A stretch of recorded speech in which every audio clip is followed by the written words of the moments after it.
On Thursday, a Russian court sentenced U.S. basketball star Brittney Griner to 9 years in prison and a fine of 1 million rubles over charges of drug possession. The 31-year-old two-time U.S. Olympic champion and eight-time All-Star with the WNBA's Phoenix Mercury listened with a blank expression as an interpreter translated the verdict. The verdict ended a politically charged trial that came amid soaring tensions between Moscow and Washington and could lead to a high-stakes prisoner exchange between the two world powers. Earlier in the session, with a conviction all but certain, an emotional Griner made a final appeal to the court for leniency. I pled guilty to my charges. I understand everything that's being said against me, the charges that are against me, and that is why I pled guilty. But I had no intent to break any Russian laws.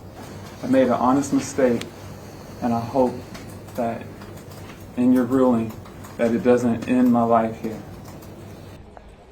On the same day, Deputy Chief of Mission at the U.S. Embassy in Moscow, Elizabeth Rood, issued a statement condemning the sentence, which she described as a miscarriage of justice.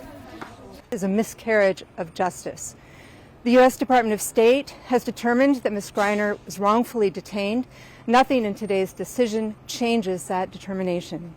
Together with consular officers from the U.S. Embassy here in Moscow, I attended every session of Ms. Griner's trial. We will continue to be closely engaged in this case. We will remain in frequent contact with Ms. Griner and with her legal team. U.S. President Joe Biden also denounced the sentence as unacceptable. The 9-year sentence was close to the maximum of 10 years that Griner had faced under the charges. Most Russians possessing small quantities of drugs get at most 5 years in prison, lawyers said.